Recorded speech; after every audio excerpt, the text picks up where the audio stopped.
السلام علیکم۔ صراط مستقیم چینل میں آپ سب کو میں خوش آمدید کہتا ہوں۔ سعودی عرب میں موجود وہ تمام غیر ملکی افراد جو کہ مہلت کا یا آؤٹ پاس کا انتظار کر رہے ہیں، ان تمام افراد کے لیے سعودی حکومت نے ایک اہم رپورٹ جاری کی ہے، جس کی تفصیلات جان کر آپ خود فیصلہ کر سکتے ہیں کہ سعودی حکومت ایسے افراد کو اب دوبارہ سے کوئی ٹائم دینے کے لیے تیار بھی ہے یا کہ نہیں۔ یہ تفصیل آپ کو تمام معلومات فراہم کرے گی۔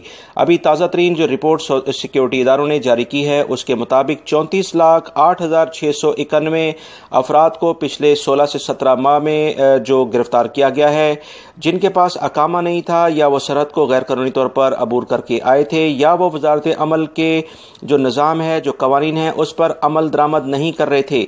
مزید تفصیلات جو آئی ہیں کہ 26,57,989 افراد کو اقامہ نہ رکھنے کی وجہ سے گرفتار کیا گیا ہے، جبکہ 2,25,180 افراد غیر قانونی طور پر سرحد عبور کر کے جو آ رہے تھے انہیں پکڑا گیا ہے، اور 5,25,532 افراد کو وزارت عمل کے قوانین پر عمل نہ کرنے کی وجہ سے گرفتار کیا گیا ہے کہ وہ اپنے کفیل کے پاس یا اپنے پروفیشن کے لحاظ سے کام نہیں کر رہے تھے۔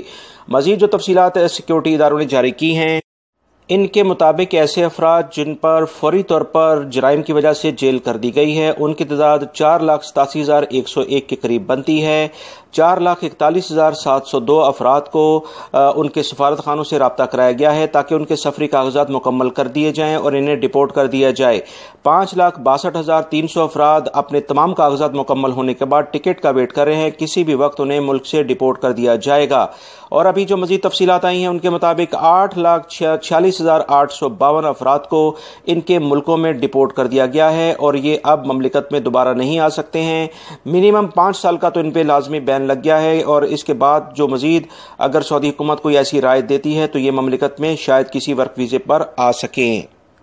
یہ تازہ ترین رپورٹ سیکیورٹی اداروں نے جاری کی ہے۔ اس سے یہ ظاہر ہوتا ہے کہ سعودی حکومت اس بارے میں کوئی جو مہلت یا آؤٹ پاس کی فیسلٹی غیر ملکیوں کو دینے کے حق میں فی الوقت نہیں ہے۔ مزید جو تازہ ترین خبریں جاننے کے لیے میرے چینل کو لازمی سبسکرائیب کر لیجیے گا۔ السلام علیکم۔